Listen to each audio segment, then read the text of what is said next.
6 గ్యారంటీలకు ఇచ్చిన మాట ప్రకారం చట్టబద్ధత కల్పించాలని అసెంబ్లీ బడ్జెట్ సమావేశాల్లో ప్రైవేట్ మెంబర్ బిల్లును ప్రవేశపెట్టనుంది బీఆర్ఎస్.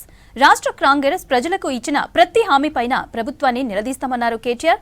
బడ్జెట్ సమావేశాల్లో అనుసరించాల్సిన వ్యూహాలపై పార్టీ ఎమ్మెల్యేలు, ఎమ్మెల్సీలతో ఓరియంటేషన్ సమావేశం ఏర్పాటు చేశారు.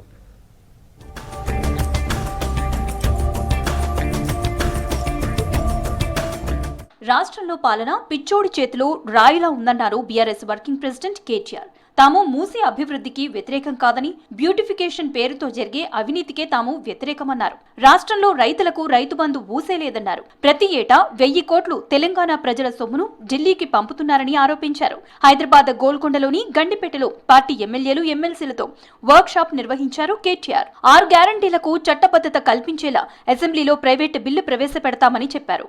6 గ్యారంటీల అమలును డిమాండ్ చేస్తూ రాష్ట్ర ప్రజల పక్షాన 2500 రూపాయలు ఎప్పుడొస్తాయా అని ఎదురు చూస్తున్న మా ఆడబిడ్డల పక్షాన 1,67,00,000 మంది 18 ఏళ్లు నిండిన ఆడబిడ్డలు వారందరి తరపున మేము ప్రైవేట్ మెంబర్ బిల్లు ప్రవేశపెడతా ఉన్నాం. 4000 పెన్షన్ ఎప్పుడొస్తుందా అని ఎదురు చూస్తున్న 46 లక్షల మంది తరపున ప్రైవేట్ మెంబర్ బిల్లు పెడుతున్నాం.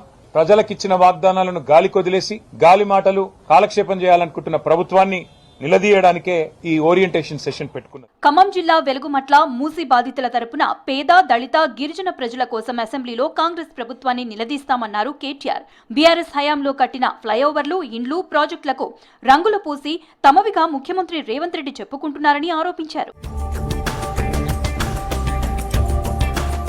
భూదాను భూములు అంటేనే పేదల భూములన్నారు జాగృతి చీఫ్ కవిత.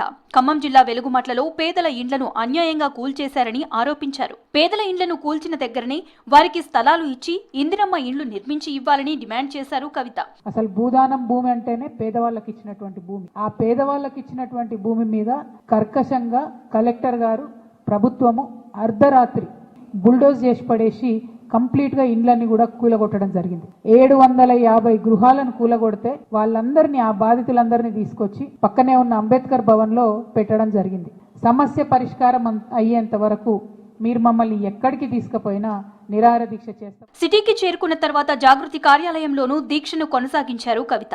ఈ సమస్యపై ఎల్ఓపీ రాహుల్ గాంధీకి లేఖ రాశారు. వెలుగుమట్ల బాధితులకు న్యాయం చేయాలని కోరారు. ఈ ఇష్యూపై కాంగ్రెస్ జాతీయ నాయకత్వం మౌనంగా ఉండటం ఆందోళనకరమని చెప్పారు.